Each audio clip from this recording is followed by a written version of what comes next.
Happy Monday, people. Hope everyone's doing well. If you're in the UK, hope you're enjoying a day off. And if you're elsewhere in the world, then I hope your day's going good anyway. In this video, I'm going to be talking about a quick tactic that you can do to maximize the 5-star reviews you get your book on your book and to minimize the 1-star reviews. So if you haven't done so already, do subscribe to my channel. I bring out videos on my self-publishing journey and all the hints, tips and tricks that come with that. And if you haven't done so already, then join my Facebook group, especially if you're serious about publishing. It's KDP Publishing Success with Ben Chinook, and we're a community of self-publishers where we all try and help each other. And there's a couple of interiors in there as well, so that you can help yourself too. So definitely do join. And of course, if you're serious about publishing, then don't forget to check out the Royalty Accelerator and buy that course. It's an amazing course that my mate spent months putting together, and it's got everything that you need to know to take your income to 4 figures or even more than that a month. And just look at some of the content that's in his course. Just looks absolutely amazing. Look at some of the testimonials as well. There's plenty of people doing big numbers on from his course, so do check it out. But otherwise, let's get into the meat of the video. So in order to maximize your 5-star reviews and minimize your 1-star reviews, all you need to do is go on Canva, select a new page, however big your page of your book is. So if you've made a 100-page notebook or a 120-page notebook, then just take out one of those pages from the line pages, and you always have that bit at the front that's always going to say your brand, or a little bit saying this book belongs to, or what have you. This obviously isn't just specific to notebooks. This could be any sort of book. It could be your colouring book, your activity book, your journal, your diary, your planner, anything like that. Whatever there is on the front page, you want to add a little element. So say this is all your writing at the top. That's just going to say this book belongs to. So let me format that. This book belongs to. So this is all the space up there for that.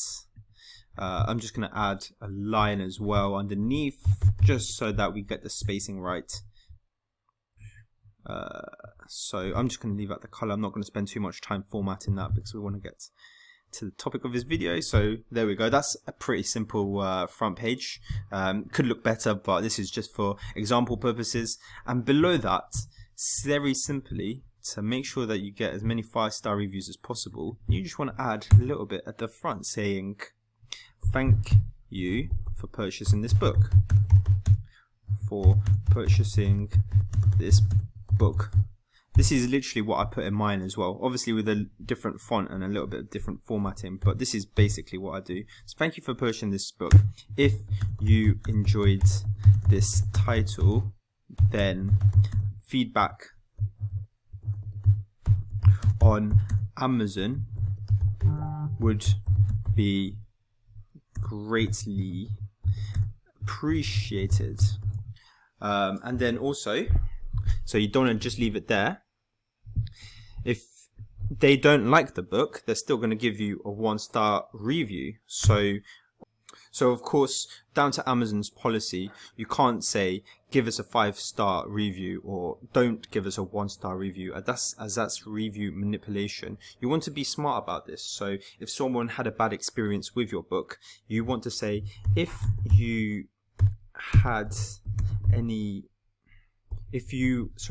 are not satisfied with this book, then drop us an email at whatever your email address is. Just make up an email address if you haven't got one. Honestly, put an email address in there, because that's such a good way to get in touch with customers as well, and get some feedback about what you could do better next time. So add your email there, drop us an email at and we will do our best to sort the problem. And that's simply all you put. Like, obviously I put the font size down to a little bit less so it fits on the front page, right? Maybe 14, like that.